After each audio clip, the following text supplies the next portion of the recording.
नमस्कार मंडळी, तुमचं स्वागत आहे आणखीन एका व्हिडिओमध्ये। सुंदर अशी दिवसाची सुरुवात झालेली आहे।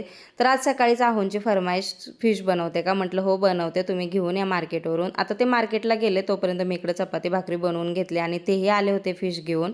आता ते आल्याच्या नंतर मी स्वच्छ पाण्याने 2-3 वेळा फिश धुवून घेतले आणि त्याच्यानंतर बनवायलाही घेतले होते। आता इथं सुक्कं बनवणार होते। आता मी सुक्कं तांबडा रस्सा आणि फ्राय बनवणार होते। आता याची प्रॉपर डिटेलमध्ये व्हिडिओ मी आपल्या चॅनलवरती अपलोड केलेला आहे, तुम्ही जाऊन चेकआउट करू शकता। आता इकडे तांबडा रस्सा एका साईडला ठेवला होता, त्याच्यानंतर फ्राय बनवायला घेतलं होतं आणि फ्राय होतच आलं होतं। एका साईडला तांबडा रस्साही आपला होत होता आणि सगळ्यांना भूकही लागली होती। म्हटलं चला फ्राय होतच आहे, जेवायलाही बसूया आपण सगळे। आता इकडे बघू शकता तुम्ही, मस्त अशी तरी आली होती, झणझणीत झाली होती आपली भाजी आणि इकडे सुक्कंही बनलं होतं आणि फ्रायही खूप छान झालं होतं आणि आपली थाळीही तयार होती। तर तुम्हाला हा व्हिडिओ कसा वाटला हे नक्की मला कमेंटमध्ये सांगा आणि हा व्हिडिओ जर आवडला असेल ना तर आपल्या चॅनलला लाईक करा, शेअर करा, सबस्क्राईब करा। भेटूया एका नवीन व्हिडिओ बरोबर।